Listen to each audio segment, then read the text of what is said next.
তো বন্ধুরা, সবাই কেমন আছো? আশা করি সবাই খুব ভালো আছো। আমিও বেশ ভালো আছি। চলে আসলাম একটি নতুন ব্লগ নিয়ে। আর এই ব্লগটি হলো আমার এক্সাম টাইমের ব্লগ।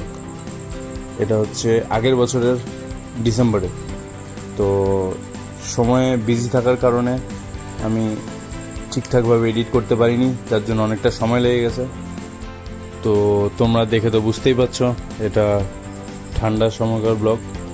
যখন ঠান্ডা ছিল, মানে ডিসেম্বর, তো সেই ঠান্ডার কারণে চোখ নাক মুখ সব ঢেকে নিয়ে আমরা এক্সাম হলের পথে রওনা দিলাম।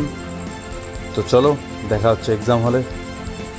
কিন্তু যাওয়ার পথের এই স্পেশাল রাস্তাটা না দেখালে হতো না। এটা হচ্ছে রায়গঞ্জের কুলিক, আর আমার এক্সাম লোকেশন হয়ে গেল রায়গঞ্জের সুরেন্দ্রনাথ বিদ্যালয়। সুরেন্দ্রনাথ কলেজে আমার এক্সাম লোকেশন পড়েছে। আর এই পথ অতিক্রম করে রওনা দিলাম এক্সাম হলের দিকে। তো ফাইনালি পৌঁছে গেলাম এক্সাম হল লোকেশন, রায়গঞ্জ সুরেন্দ্রনাথ মহাবিদ্যালয়। এই যে দেখতেই পাচ্ছ। তো সবাই মিলে নিজের সিটগুলো খুঁজে নিয়ে যে যার মতো করে বসছে। আর আমার সিট পড়েছে এই গাছের সামনে। এই যে আমার রোল নাম্বার।